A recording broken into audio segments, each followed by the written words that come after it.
Good afternoon, Needlebender 785 here in Florida. Just a quick update to actually a follow-up video to the video I made a day or two ago regarding my automation for capacitor tuning control as well as inductor control using this rotary encoder, which is absolutely fantastic. And finally got my stepper motor controller and my trusty Raspberry Pi there. So I just kind of wanted to demonstrate, again, this is just research and development phase out there, but added some code there to do the following here. Just going to demonstrate what we got going on. So we launched this little program, and we launched this encoder, and as you can see, we'll point a little piece of tape here pointing due north, basically, or turn on our power supply. And as you can see, look at the responsiveness. So as that I demonstrated before, obviously you're familiar with that. You got a turn counter at the bottom and a linear representation at the top, our number of turns and our actual position. But this is the actual capacitor. As you can see, I got them both in my screen. But here's the fun part. Let's go up to and remember position. So let's say we go up here, and we're going to point where we're pointing right at this little hole here.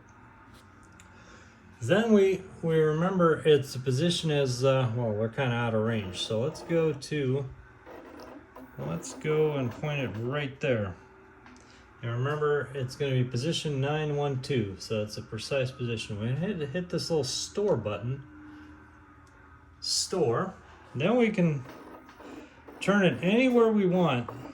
Let's say you kept messing with this thing, and you're somewhere and you want to go back to your previous tune. You hit recall, which is right there. I'm going to hit it right there, and while watching this, and it's going to go exactly to the same spot, 912.